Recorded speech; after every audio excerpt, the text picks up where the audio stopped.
আমাদের অনন্য স্টোরি সকল প্রকার পার্ট গল্প দেখতে আমাদের চ্যানেলটি সাবস্ক্রাইব করে পাশে থাকা বেল আইকনটিতে ক্লিক করে অল নোটিফিকেশন অন করে দিন। সিরিয়াসলি বাহানা বানাও কি করে এত? আমি বাহানা বানাবো কি করে? বানাও তো অবশ্যই। তুমি জানো তুমি আমার থেকে দূরে যাওয়ার বাহানা খোঁজো, আর অনেকে আমার কাছে আসার বাহানা খোঁজে। তাহলে তাদের কাছে চান না কেন? অজস্র অভিমান নিয়ে বললাম আমি। উনি আমার চোখে মুখে ফু দিয়ে বললেন, কারণ আমি আমার সামনে দাঁড়িয়ে থাকা মায়াবিনী রমণীকে চাই, যার মায়া আমায় খুন করে ফেলেছে, যে আমার মন কেড়েছে। আমার প্রতিটি নিঃশ্বাস আর প্রশ্বাস শুধু তাকেই চাই। আমার মন প্রাণ দুটোই তার মাঝেই লুকিয়ে আছে। মন্ত্রমুগ্ধ হয়ে গেলাম আমি। মাঝে মাঝে মনে হয় ভাগ্যিস ওই নীলাদ্রের হাত ধরে সেদিন পালিয়ে যায়নি। ভাগ্যিস এই অসভ্য লোকটার পাল্লায় পড়েছিলাম।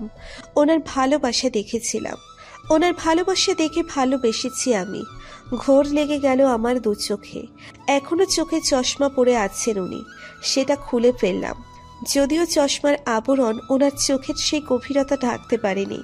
এই গভীরতা ঢাকার ক্ষমতা এই সামান্য চশমার নেই। সেটা হাতে নিয়ে আমি আয়েশ পায়ের উপর ভর দিয়ে আরো কাছাকাছি দাঁড়ালাম। আয়েশ ভোরকে যাওয়ার নাটক করে বললেন, মাই গড, এমনি নিশ্চয়ই আমাদের মেরেই ফেলবে। এত কাছে আসছো তুমি, আমি কি ভুল দেখছি? না, আপনি ভুল দেখছেন না। আমি তো শুধু আপনার সমান হওয়ার চেষ্টা করছি, ব্যাস, আর কিচ্ছু না। একটা কথা বলো তো, তুমি যখন নীলাদ্রের সঙ্গে... আমি ওনাকে থামিয়ে দিয়ে তেতে উঠে বললাম, খবরদার ওনার কথা বলে আমার মুড খারাপ করবেন না, জঘন্য ছেলে। আহা শোনে না, জাস্ট একটাই প্রশ্ন, তোমার সাথে যখন নীলাদ্রের সম্পর্ক শুরু হয়েছিল তখন তোমায় প্রপোজ করেনি? আমি মুখ ভার করে বললাম, হ্যাঁ করেছিল। তো তুমি উত্তরে কি বলেছিলে? আমি উত্তরে হ্যাঁ বলেছিলাম। এতটুকুই? ভ্রু কুচকে জিজ্ঞেস করলেন আয়াস। আমি কথাগুলো মনে করে বললাম, হ্যাঁ। ইট মিন্স তুমিও কখনো আই লাভ ইউ বলোনি? না। আয়েশ বিস্ফোরিত নয়নে আমার দিকে তাকালেন, নিচের মাথা ঝাঁকুনি দিয়ে মৃদু আর্তনাদ করে বললেন, ও গড, কার পাল্লায় পড়লাম আমি? আমি এবার চোখ ছোড়া ছোট করে তাকালাম। মানে উনি কি বোঝাতে চাইছেন? মানে কি বলতে চাইছেন? তোমার মাঝে আমিষের কোনো গুণাগুণি নেই, যা আছে সব এলাচি আর মশলা। যদি ব্লাডি বীজকে সব না বলে ভালোই করেছো, তবে তুমি আমার বউ হয়ে একটা নিরামিষ। আমি ভাবতে পারছি না, মাথা ঘুরছে আমার। আয়েশ এতটাই হেয়ালি করে কথাগুলো বললেন যে আমার বোধগম্য হলো না একটা কথাও। আমার ভ্রু কুঞ্চিত হয়ে গেল। আমি ওনার গেঞ্জির গলা ধরে বললাম, ওসব বাদ দিন, এলাচি মশলা আমিষ কিসব খাবারের কথা টেনে আনছেন? আমার কথা শুনুন। আয়েশ মনোযোগের সহিত আমার দিকে তাকাতেই আমি বললাম, মৃধা বাড়ি থেকে কিভাবে বেরিয়ে গেছে? আয়েশ ডোন্ট কেয়ার ভাব নিয়ে বললেন, আমি কি করে জানবো? আমি তো দেখিনি, আমি তো জাস্ট ওই সিসিটিভি ফুটেজ আর ছবিগুলো দেখছিলাম। ও বেরিয়ে গেল হাসি বলে। আপনি সেটাও দেখেননি? অন্য সময় তো দাঁত কেলিয়ে ওর সাথে কথা বলেন, আজ কি হলো? ওটার তো একটা কারণ আছে। আমি ফিচিয়াল গলায় বললাম, আচ্ছা শুনুন, মৃধাকে অ্যাসিস্ট্যান্ট হিসেবে রাখার কোনো দরকার নেই। কেন? Do you feel jealous my little wife? এর অনেক কারণ আছে। সে আপনাকে পছন্দ করে। আজ এসব জানার পর নিশ্চয়ই ও কষ্ট পাবে। দেখুন, আমি ওকে এভাবে কথাগুলো বলতে চাইনি, কিন্তু মুখ দিয়ে বেরিয়ে গেছে। ও কষ্টও পেয়েছে। আপনার থেকে দূরে থাকলে হয়তো কষ্ট কমবে। আর আর আমি আয়েশের থেকে নিজেকে ছাড়িয়ে দূরে সরে এলাম। ওনার পিছনে গিয়ে দাঁড়ালাম পায়ের পাতা উঁচু করে। ওনার কানের কাছে ফিসফিস করে বললাম, আমার হিংসে হয়। কেন? বুঝে নিন। আয়েশ সোজা হয়ে দাঁড়িয়েই প্রশ্ন করল, ভালোবাসো? আমিও ফিসফিস করে লজ্জা মিশ্রিত চাহনি নিয়ে পেছন থেকেই বললাম, একদিন আপনি বলেছিলেন আমার কর্মকাণ্ড আপনাকে জানিয়ে দেবে আমি আপনার জন্য কি ফিল করি, তাহলে জেনে নিন। মুচকি হেসে দূরে সরে যেতেই বুঝতে পারলাম আমার লজ্জা লাগছে। গলা আর কপাল বেয়ে ঘাম ঝরছে। এই লোকটার সামনে এক সেকেন্ডও থাকা যাবে না, সেই ভেবে ছুট লাগালাম আমি। ভেতরে চলে এলাম। বুকে হাত রেখে আনিশার ভেতরে যাওয়া দেখলো আয়াস। তার ঠোঁটের কোণে এক মনোমুগ্ধকর হাসি। আমি তোমার আগে তো অনুভূতির সম্বন্ধে জানতে পেরেছি নিশা পাখি। তোমাকে যা বুঝলাম, তুমি ভাঙবে তবুও মচকাবে না।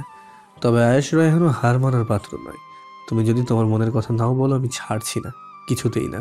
5 দিন পর, 5 দিন হয়ে গেল একটা বাংলোতে রয়েছি আমি। আমার সঙ্গে শুধুমাত্র ফুলকি রয়েছে। আমরা দুজনই।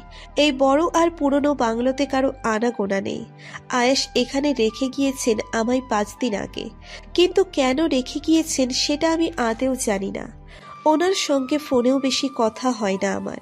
এই 5 দিনে মাত্র 3 বার কথা হয়েছে ওনার সাথে। উনি বোঝেন না, ওনার সাথে কথা না বললে আমার মনে অস্থিরতা বাড়ে। ওনার মনে কি সেই অস্থিরতা আর সেই উন্মাদনা তৈরি হয় না?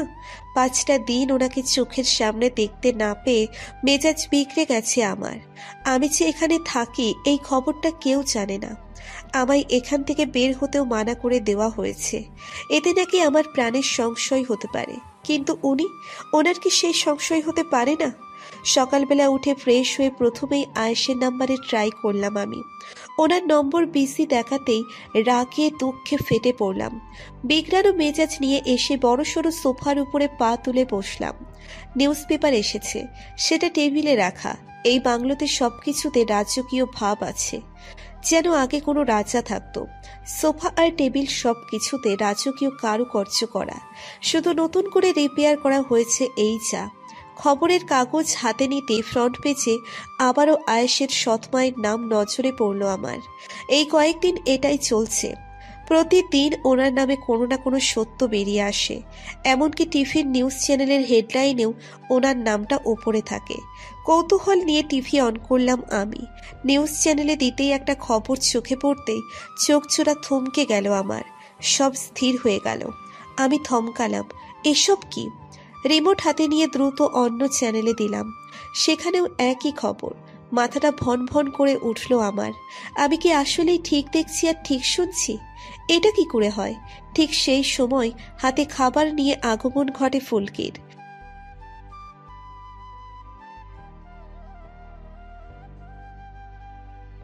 আমার কানে এসব কথা ঢুকছেই না। আমার দৃঢ় মনোযোগ টিভিতে। এই মুহূর্তের ব্রেকিং নিউজ, সাহাদ রায়হানের স্ত্রী মালিহা রায়হান পালাতক। তার অপরাধের সব প্রমাণ বেরিয়ে আসায় নিজেকে বাঁচাতে কোথাও গায়েব হয়ে গিয়েছেন উনি। প্রমাণ সব বর্তমানে পুলিশের হাতে।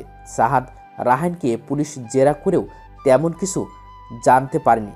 মিস্টার রায়হান নিজে খুব অসহায় হয়ে পড়েছেন। ওনার মতে স্ত্রীর এত সব কুকীর্তির কথা ওনার জানা ছিল না।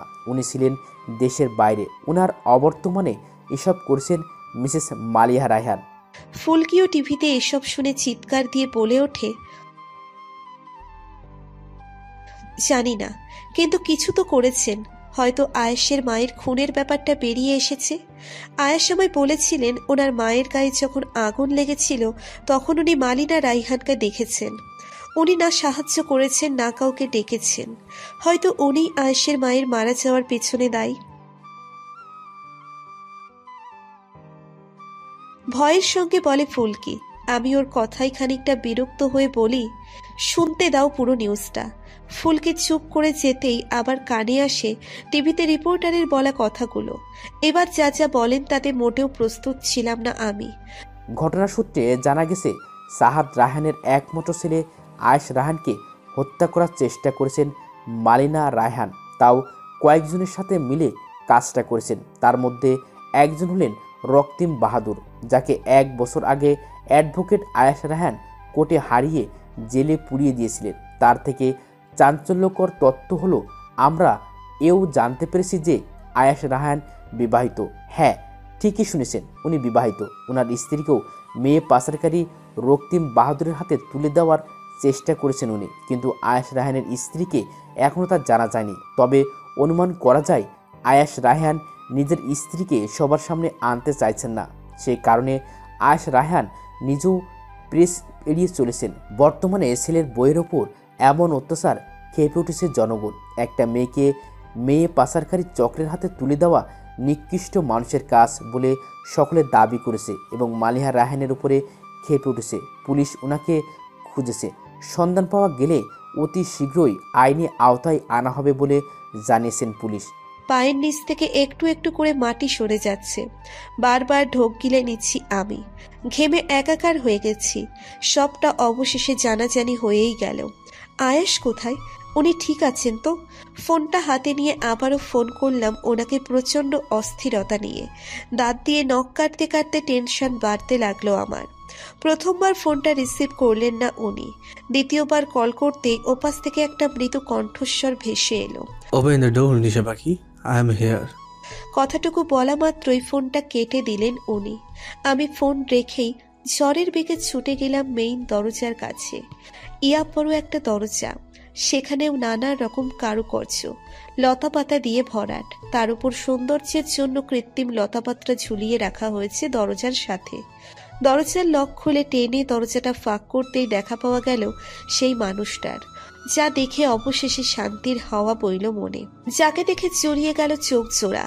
এই চোখ জোড়া যেন কতটা দিন ধরে অতৃপ্ত হয়ে থেকেছে, কিন্তু আজ 5টা দিন পর মানুষটাকে দেখে আমার চোখে খুশিতে ঝলমলিয়ে পানির স্রোত উথলে উঠল যেন।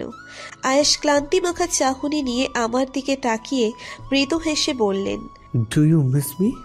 কেমন লোক আপনি? আমায় একা একটা মেয়েকে রেখে 5টা দিন হাওয়া হয়ে গিয়েছিলেন কেন? আমার কথা মনে পড়েনি? আয়েশ ধীর পায়ে ভেতরে ঢুকলেন। আমার সামনে বরাবর দাঁড়িয়ে আলতো করে কপালের ডান পাশে চুমু খেয়ে বললেন, তোমার কথা কেন মনে পড়বে বলো তো? যে আমার মনের অন্দরমহলে রাজত্ব করে তাকে মন থেকে বের করতে পারলে না হয় মনে করতাম।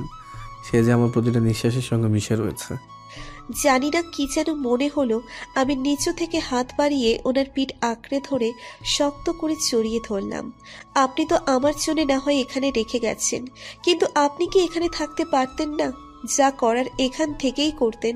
আমার পারতাম না করতে, কারণ আমার উপর তো সবসময় নজর রাখবে ওরা আমার জানা মতে। তাই এখান থেকে আমি সবটা ম্যানেজ করতে পারতাম না, কিন্তু দূরে থেকে ভালোই হয়েছে। আয়েশের বুকে মাথা রেখেছিলাম আমি। ওনার প্রশস্ত দেহ আমার দুটো হাত ভালোভাবে আঁকড়ে ধরতেও পারে না। আমি মাথা তুলে তাকাই, নিচু সুরে বলি, কি এমন ভালো হয়েছে? তোমার চোখে আমার না থাকার ব্যথা স্পষ্ট দেখতে পাচ্ছি। রাতে ঘুমানো ঠিক করে চোখে নিচে কালো দাগ পড়ে গিয়েছে যে। তখনই আমার এক হাত পড়ল নিচের চোখে। চোখ বড় বড় করে ওনার দিকে তাকালাম। আবারও উনি কানের কাছে এসে ঠোঁট ছুঁইয়ে ফিসফিস করে বললেন, আর আজকাল দেখি আমার নিশা পাখিরও লজ্জা কম যাচ্ছে। সে কি খেয়াল করেছে সে আমার পুলকির সামনে জড়িয়ে ধরেছে? চোখ বন্ধ করে ফেললাম আমি। মাঝে মাঝে আমিও নির্লজ্জের মতো কাজ করে ফেলি। এ মাথা ও মাথা হল রুমটা, ওই মাথায় সোফার কাছে খাবার রেখে হনহনিয়ে বেরিয়ে গেল ফুলকি। সঙ্গে সঙ্গে তড়িৎ বেগে আয়েশকে ছেড়ে কয়েক হাত দূরে ছিটকে গিয়ে দাঁড়িয়ে চেঁচিয়ে বললাম, আপনি আপনি আগে মনে করিয়ে দেবেন না কথাটা? ফুলকি কি ভাবলো? আয়েশ ডোন্ট কেয়ার ভাব নিয়ে বুকে হাত জড়িয়ে আমার দিকে তাকিয়ে বললেন, আমি কেন মনে করিয়ে দেবো? আমার তো ভালোই লাগছিল। কেন মাই লিটল ওয়াইফ, প্রথমে তুমি জড়িয়ে ধরেছিলে, এবার আমার পালা। আমাকে কথা বলার কোনো সুযোগ না দিয়ে আমার হাত ধরে ঝটকা দিয়ে নিচের কাছে আনলেন উনি। আমায় উঁচু করে জড়িয়ে ধরতেই মাথা থেকে পা উঠে গেল আমার। শূন্যে ভাসতে লাগলাম এবার। চোখ বড় বড় করে আয়েশের দিকে তাকাতেই উনি বাঁকা হেসে আমায় তার পায়ের জুতোর উপর ছাড়লেন। ওনার পায়ের উপর আমার পা, ওনার পায়ে ভর দিয়ে দাঁড়িয়ে আছি। আমার নিজের সঙ্গে মিশিয়ে ঘোর লাগা চাহনি নিয়ে তাকিয়ে থাকলেন বেশ কিছুক্ষণ। এই চাহনি ঘায়েল করেছে আমায়। সেই চাহনি যেন জ্বলন্ত ভালোবাসার আগুনে দাউ দাউ করে চলে যাচ্ছে। একটা সময় আমায় সেভাবেই নিয়ে পায়ের ধাপ ফেলতে লাগলেন উনি। আমি সরতে চাইলে ইশারায় মানা করে দিলেন। আমায় নিজের পায়ের ওপর ভর করিয়েই হাঁটতে লাগলেন। আপনার পায়ে ব্যথা লাগবে তো? লাস্টবার তোমার ওয়েট কত ছিল? আমি চোখ গোল গোল করে তাকালাম। উনি আবারও জিজ্ঞেস করেন, কত ছিল? 48। আমি শিওর এবার আরও কমেছে। ডায়েট ফাইট করার কোনো দরকার নেই। তোমার এই যে ফুলা গাল লাইক স্ট্রবেরি আছে না, সেটা যদি শুকিয়ে নায়িকাদের মতো হওয়ার ইচ্ছে থাকে তাহলে সেটা বাদ দাও। I like this strawberry, understand? দৃঢ়কণ্ঠে আমায় নিয়ে কথাগুলো এক নাগারে ছুড়ে দিয়ে চোখ গরম করে আমার দিকে তাকালেন। আমি বুকটা বাংলার পাঁচের মতো করে বললাম, আমার কোনো ডায়েট ফাইট করার শখও নেই। ও আচ্ছা, সকালে ব্রেকফাস্ট করেছো? মুখটা ভোতা হয়ে গেল আমার। আমায় নিয়ে এক ধাপ করে সিঁড়িতে উঠছেন উনি। আমার মুখটা ভোতা হয়ে গেল। না, করিনি, কিন্তু সেটা। দ্যাটস ক্লিয়ার, তুমি খাওয়া দাওয়া করছো না। জিরো ফিগার হতে হবে না তোমায়, বুঝেছো? আর ঘরে চলো, একসাথে ব্রেকফাস্ট করবো। খবরের কাগজ আর নিউজ চ্যানেলে যা যা দেখাচ্ছে তা সত্যি? মানে আপনি যে বিবাহিত আর আপনার সৎমা? আমায় থামিয়ে উনি মাথা ঝাঁকিয়ে বললেন, সত্যি, বাকিটা না হয় খেতে খেতে বলি, আবার খিদে পেয়েছে। আমি আর কথা বাড়ালাম না, ওনার সঙ্গে ঘরের দিকে চললাম। ফ্যানের নিচে বসে নিউজ পেপার হাতে নিয়ে বসে আছে মৃধা। চোখজোড়া তার চরক গাছ। খবরগুলো পরে বারবার ঠোক গিলছে সে। তারপরেই সে বলল,